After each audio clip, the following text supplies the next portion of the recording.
एक दिन गौतम बुद्ध अपने शिष्यों के साथ एकदम शांत बैठे हुए थे। उन्हें इस प्रकार बैठे हुए देख शिष्य चिंतित हुए कि कहीं वह अस्वस्थ तो नहीं है। एक शिष्य ने उनसे पूछा कि आज वह मौन क्यों बैठे हैं? क्या शिष्यों से कोई गलती हो गई है?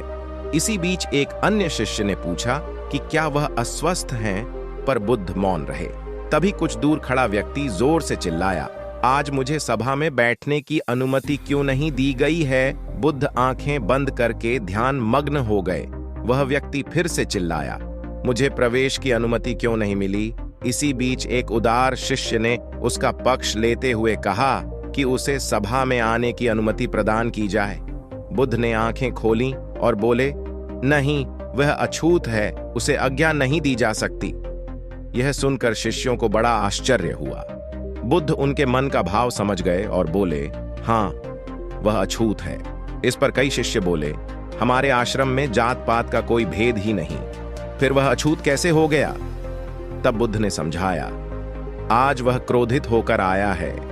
क्रोध से जीवन की एकाग्रता भंग होती है। क्रोधी व्यक्ति प्राय मानसिक हिंसा कर बैठता है, इसलिए जब तक वह क्रोध में रहता है तब तक अछूत होता है। इसलिए उसे कुछ समय एकांत में खड़े रहना चाहिए। क्रोधित शिष्य भी बुद्ध की बातें सुन रहा था। पश्चाताप की अग्नि में तप कर वह समझ चुका था कि अहिंसा ही मनुष्य का महान कर्तव्य व परम धर्म है। वह बुद्ध के चरणों में गिर पड़ा और कभी क्रोध न करने का प्रण लिया।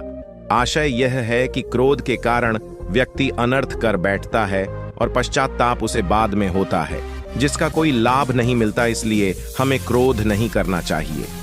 असल मायने में क्रोधित व्यक्ति अछूत हो जाता है और उसे अकेला छोड़ देना चाहिए।